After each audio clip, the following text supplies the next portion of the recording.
नमस्कार साथियों, मैं Sanjay Jha YouTube channel Sanjay Jha aspects की ओर से आप सभी का अभिवादन करता हूं।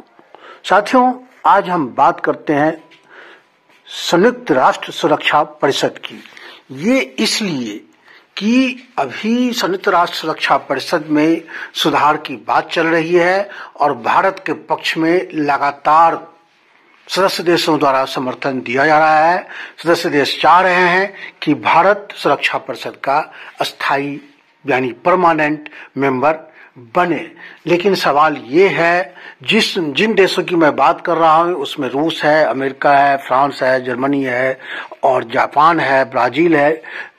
लेकिन सवाल ये है, क्या समर्थन की जो ये बाढ़ भारत के पक्ष में आ रही है उसके बावजूद क्या भारत का रास्ता आसान हो चुका है? तो दोस्तों, इसी को समझने के लिए मैंने ये वीडियो बनाया है कि सुरक्षा यूएन सिक्योरिटी काउंसिल में भारत परमानेंट मेंबर बन पाएगा या नहीं बन पाएगा और इसकी राह के रोड़े क्या हैं। दोस्तों, इसे समझने के लिए थोड़ा सा आप अपना थोड़ा सा कीमती वक्त दीजिए।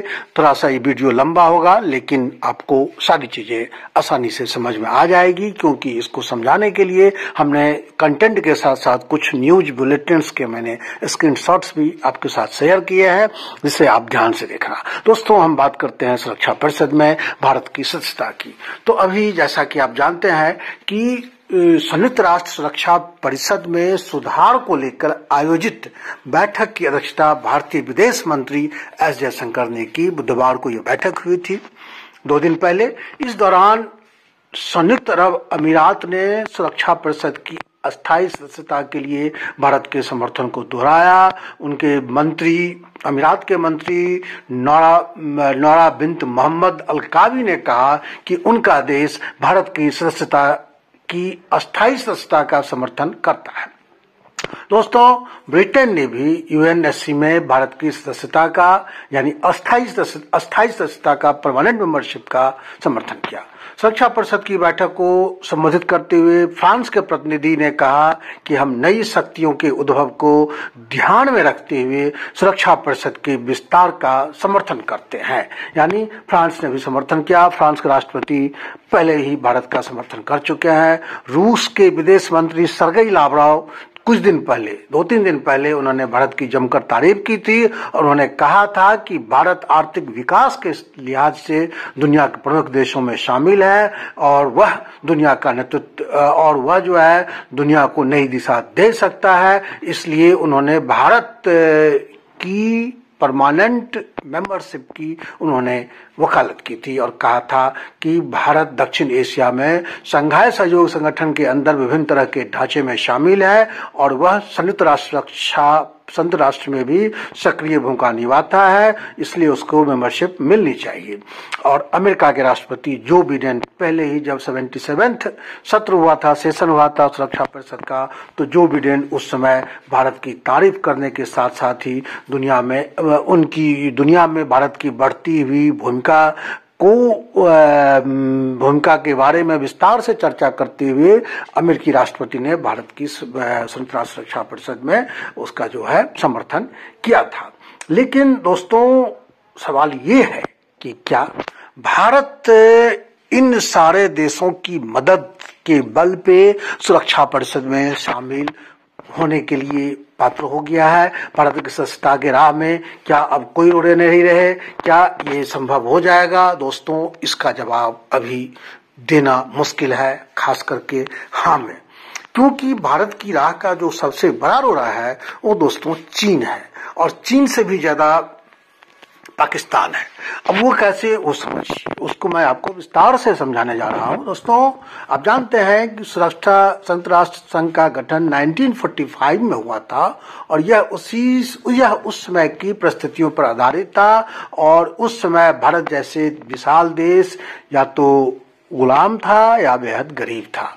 तो जब संयुक्त राष्ट्र का गठन हुआ तो उस समय 5 सदस्यों को अस्थायी सुरक्षा परिषद में जगह मिली और उनको वीटो का पावर दिया गया और इन 5 सदस्य देशों ये 5-10 देश वो थे जो द्वितीय विश्व युद्ध में विजेता बन के सामने आए थे। और आश्चर्यजनक रूप से 3 देश, इसमें से 3 देश जो है वो यूरोप के हैं।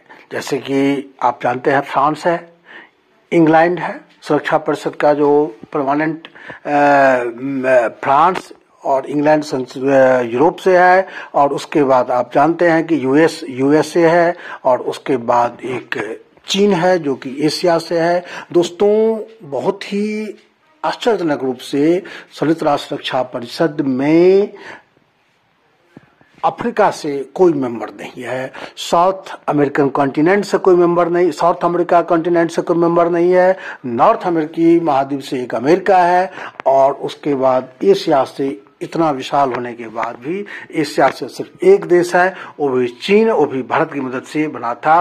भारत की सुरक्षा परिषद में अस्थायी, लेकिन अब जबकि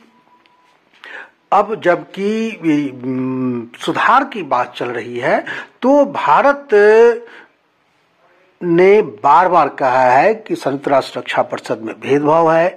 कई देशों को जिनको भूमिका मिलनी चाहिए उनको भूमिका नहीं मिली है, तो भारत इस भेदभाव की खिलाफत करते हुए उसने खुद को अस्थायी मेंबरशिप के लिए पेश किया है। और भारत की सुरक्षा परिषद में अस्थायी सदस्यता की दावेदारी का, जैसा कि मैंने पहले बताया आपको, रूस, फ्रांस, ब्रिटेन जैसे जो परमानेंट मेंबर है वो समर्थन कर चुका है। दोस्तों, लेकिन इसके बावजूद कई देश हैं जो कि भारत के खिलाफ में है। और भारत की जो खिलाफत है दोस्तों, उसमें सबसे बड़ा जो है वो आपको मैं बताऊं कि पाकिस्तान की ओर से आ रहा है। और जैसा कि आप जानते हैं 1992 में भारत ने संयुक्त राष्ट्र सुरक्षा परिषद की अस्थायी सदस्यता की दावेदारी पेश करने के लिए G4 नाम का एक गुट बनाया था। इस G4 में ब्राजील है जो दक्षिण अमेरिका महादेश से है, और एक इसमें जर्मनी है जो बहुत बड़ी सुपर पावर है खास करके आर्थिक क्षेत्र में, और भारत अपना है ही ब्राजील, जर्मनी और जापान, एशिया क्या दुनिया का बेस्ट, मतलब सबसे पावरफुल इकोनॉमिक पावर, सबसे बड़ी इकोनॉमिक ताकत है जापान। तो ये सारे देशों ने G4 नाम का एक संगठन बनाया था, लेकिन इसके जवाब में चीन की सर पर पाकिस्तान ने एक G3 ग्रुप बना लिया। इस G3 ग्रुप में मैक्सिको है, इटली है और पाकिस्तान है। आप समझिए, G3 भारत के G4 के जवाब में पाकिस्तान का G3 है, जिसमें इटली, मैक्सिको और पाकिस्तान है। दोस्तों, आपको बता दूं कि पाकिस्तान भारत का खुलकर विरोध कर रहा है और चीन भी उसका साथ दे रहा है। भारत के G4 को रोकने के लिए पाकिस्तान ने जो G3 बनाया था, यह पाकिस्तानी गुट सुरक्षा परिषद में अस्थायी सदस्यता का तो समर्थन कर रहा है। यानी ये G3 जिसका मैंने जिक्र किया है, वो ये तो चाहता है कि सुरक्षा परिषद की मेंबरशिप बढ़े, इसमें 10 देशों की संख्या बढ़े, लेकिन ये गुट चाहता है कि उसको वीटो पावर ना दिया जाए। वीटो पावर के विरोध में है ये गुट। इससे पहले संयुक्त राष्ट्र के महासचिव कोफी अन्नान ने सुरक्षा परिषद की सदस्यता को बढ़ाकर 24 करने का सुझाव दिया था, लेकिन यह सुझाव आगे नहीं बढ़ा। संयुक्त राष्ट्र संघ में किसी सुधार के लिए न केवल 2/3 सदस्य देशों के समर्थन की जरूरत होती है, बल्कि सभी अस्थायी सदस्य देशों का समर्थन भी जरूरी होता है। यानी जो हमारे 5, यानी अगर भारत आज सदस्यता लेना चाहे तो एक तो 2/3 बहुमत की जरूरत होगी, और उसके साथ साथ जो 5 परमानेंट मेंबर है जिसकी बात करा, रूस, फ्रांस, इंग्लैंड, उसके बाद चीन और यूएसए, अगर ये 5 देश में से किसी भी एक देश ने इस प्रस्ताव को पर वीटो लगा दिया, यानी कहा कि नहीं, मैं इसे नहीं मानता, तो भारत की सदस्यता अपने आप खारिज हो जाएगी। तो दोस्तों, अब आप ये समझिए कि इन 4 देशों का, यानी अमेरिका भारत के पक्ष में है वीटो पावर, रूस भारत के पक्ष में है वीटो पावर, इंग्लैंड भारत के पक्ष में है वीटो पावर, और फ्रांस भारत के पक्ष में वीटो पावर। उसके बाद लगातार कई सदस्य देशों ने भारत का समर्थन किया है। उसके बावजूद चूंकि चीन ने भारत का समर्थन अभी तक नहीं किया है, इसलिए अगर ये प्रस्ताव पेश भी होता है सुरक्षा परिषद के में अस्थायी सदस्यता के लिए जो प्रस्ताव पेश भी होगा, तो दोस्तों चीन विरोध में खड़ा होगा, ये यकीन मानिए।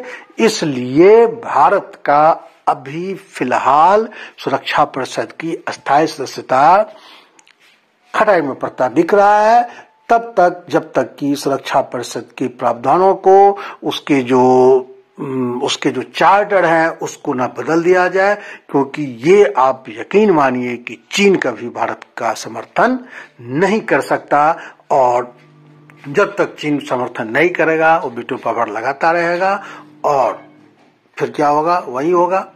तो जैसा कि अभी आप जानते हैं कि रूस के ये 5 वीटो पावर का साथ जरूरी है, तो हमने ये जो वीडियो बनाया था वो ये समझाने के लिए कि भारत सभी तरह से सक्षम होते हुए भी अभी सुरक्षा परिषद की सदस्यता भारत से दूर दिख रही है, सिर्फ इसलिए कि चीन भारत का समर्थन नहीं करेगा।